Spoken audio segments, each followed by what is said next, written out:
ప్రభునామనకు ఘనత కలుగునుగాక. యోహాను సువార్త 15వ అధ్యాయము 17వ వాక్యము మనం చదువుకుంటున్నాం. మీరు ఒకరినొకడు ప్రేమింపవలెనని ఈ సంగతులను మీకు ఆజ్ఞాపించున్నాను. యేసు ప్రభు పలికినటువంటి మాటలు ఇవి. ఆ యోహాను సువార్త 15 మొదటి భాగంలో అయితే మనం చూస్తే, ద్రాక్షావల్లి తీగలో నిలిచి ఉండేని ఫలించదు, బహుగా ఫలించినట్టుగా బల్లి తీగలో నిలిచి ఉండాలని చెప్పినట్టుగా మనం చూస్తున్నాం. దీన్ని బట్టి మన ప్రభువుని ఎలా హత్తుకొని ఉంటే మనం ఆయనలో నిలిచి జీవించగలుగుతాం అనేటువంటి అంశాన్ని దేవుడు మనకు తెలియపరుస్తున్నాడు. లోకంలో మనం 2 విధాలైన ప్రేమను చూస్తున్నాం. ఒకటి లోక ప్రేమ లేదా మనుషుల ప్రేమ, రెండవది దేవుని ప్రేమ.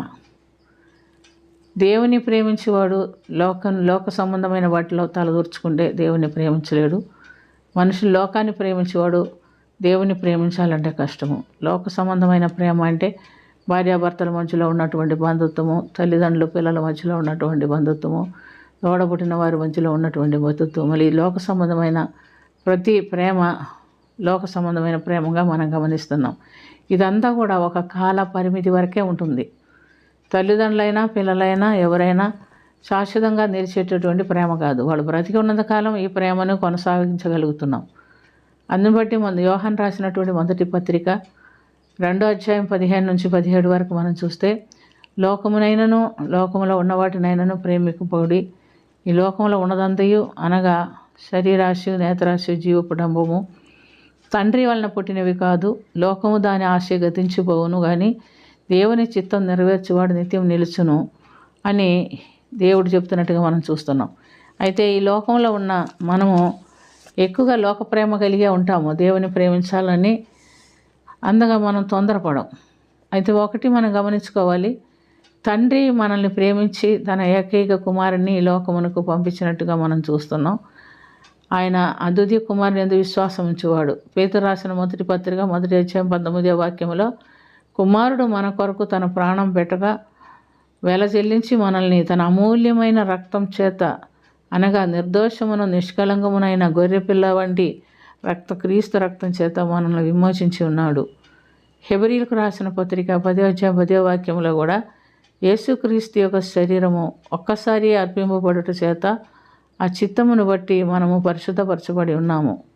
కుమారుడు మన కొరకు ప్రాణం పెట్టి మరణించి పునరుత్థానుడై లేచి తండ్రి కుడిపార్శ్వమందు కూర్చొని ఉన్నాడు కనుక, క్రీస్తు మనల్ని ప్రేమించినట్టే మనం కూడా ఒకరినొకరు ప్రేమించుటకు బద్దులమై ఉన్నామని దేవుని వాక్యంలో మనం గమనిస్తున్నాం.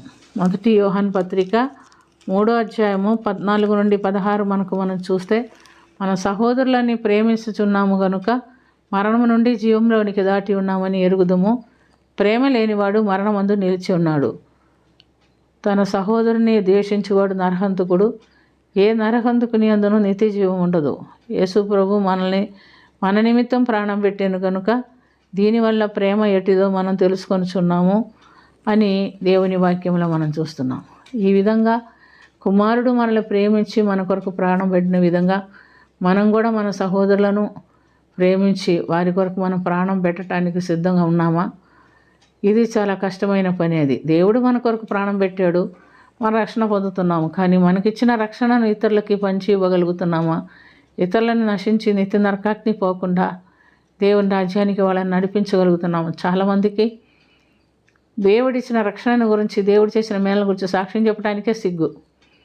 వాళ్ళు ఏమనుకుంటారో వీళ్ళు ఏమనుకుంటారో అనుకునే వాళ్ళు చాలామంది ఉన్నారు. ఇటువారు దేవుని కొరకు ఏమీ చేయలేరు, దేవుని రాజ్యమును కూడా వెళ్ళలేరు. ఎందుకంటే ప్రభు చెప్పాడు కదా, నన్ను గురించి నాకు గురించి ఎవరైతే సాక్ష్యం చెప్పడానికి సిగ్గుపడతారో వారిని గురించి నా తండ్రి ఎదుటను దేవదూతల ఎదుటను నేను సిగ్గుపడతానని చెప్పాడు.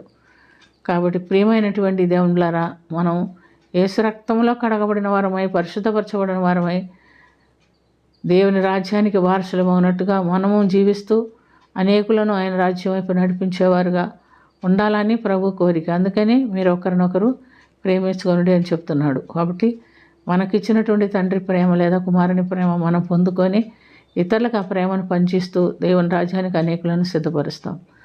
ప్రార్థన చేసుకుందాం. ప్రేమ కలిగిన తండ్రి, కృప కలిగిన ప్రభా, నువ్వు ఇచ్చిన రక్షణను మేము అనుభవిస్తూ పొందుతూ అనేకులకు దాన్ని ఇవ్వగలిగేటటువంటి జ్ఞానము మాకు దయచేయమని, మీ సహాయం మాకు దయచేయమని, కృప చూపించమని యేసుక్రీస్తు పుణ్యనామమున అది మిక్కిలి వినయంతో అడిగి వేడుకొనుచున్నాము తండ్రి. ఆమేన్.